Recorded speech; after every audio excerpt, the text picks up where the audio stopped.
नमस्कार साथियों इस टॉपिक में आप जानेंगे कि एसडीएम की पावर क्या है। सब डिविजनल मजिस्ट्रेट और वो भी अवैध कब्जा हटवाने को लेकर एसडीएम के पास क्या क्या पावर्स हैं वो आप जानेंगे, और एसडीओ एसडीएम में अंतर भी जानेंगे। ठीक है, देखिए साथियों, सबसे पहले मैं एक चीज़ आपको बता दूं कि तहसील में एक तहसील लेवल का एसडीएम आप मुखिया मान सकते हैं। जिस प्रकार से एक जिले में मुखिया डीएम होता है, उसी प्रकार से तहसील लेवल का मुखिया जो है वो एसडीएम होते हैं। ठीक है, अब बात आती है कि अवैध कब्जा हटवाने को लेके इनकी क्या क्या ताकत है। भाई इनकी बहुत ज्यादा ताकत है। पहली चीज क्या है, इनके पास धारा 167 की जो धारा 67 जो होती है यूपीआरसी, उसकी पावर होती है। भाई अगर कोई सरकारी जमीन पे कब्जा कर रहा है तो ये तुरंत हटवा सकते हैं और उस पर जुर्माना भी लगा सकते, तुड़वा भी सकते।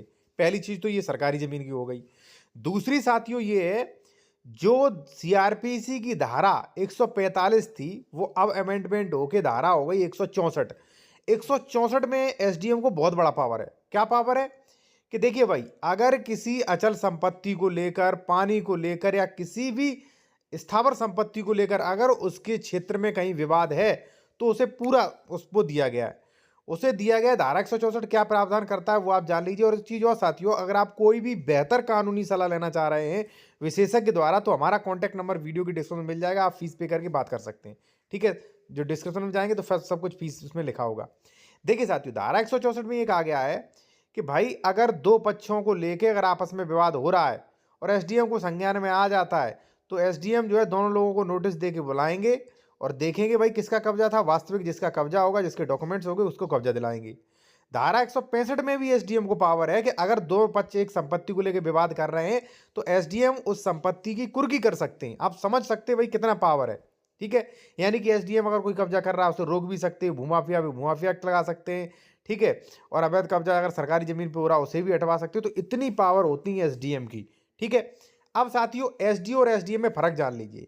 देखिए एसडीओ और एसडीएम एक ही व्यक्ति हो सकता है, लेकिन साथियों जब एसडीएम खेती संबंधी विवाद सुने, जैसे मान लीजिए धारा 24 मेड़बंदी हो गया, मेड़बंदी भी एसडीएम की कोर्ट में चलता है, यानी कि एसडीओ की कोर्ट में चलता है। एसडीओ बोलना वहां पे ध्यान रहे, एसडीएम जब जमीन के मैटर सुने तब वहां पे एसडीओ ही बोलना, यानी कि सब डिविजनल ऑफिसर या उपजिला अधिकारी या सहायक कलेक्टर। एसडीएम मत बोल देना, गलत हो जाएगा, आपका एप्लीकेशन भी गलत हो जाएगा। ठीक है ना, जब वो जमानत वगैरह कर रहे हो, अरेस्टिंग वारंट जारी कर रहे हो, तब वहां पे आप एसडीएम महोदय कह सकते हो। ठीक है, तो एसडीओ और एसडीएम में एक ही व्यक्ति हो रहा है लेकिन पावर अलग अलग होती हैं। एसडीओ यानी कि वो सिविल पावर यूज कर रहे हैं रेवेन्यू की, और एसडीएम यानी कि सीआरपीसी पावर कर रहे हैं यूज, यानी कि मजिस्ट्रेट पावर, दंडिक कार्रवाइयां कर रहे हैं वहां पे। ठीक है, अगर कोई भी आपको कानूनी सलाह लेनी चाहिए आपको बेहतर से बेहतर, तो हमारा कॉन्टैक्ट नंबर वीडियो की डिस्क्रिप्शन में मिल जाएगा, आप चाहें तो संपर्क कर सकते हैं, फीस पे करके बात कर सकते हैं साथियों। धन्यवाद।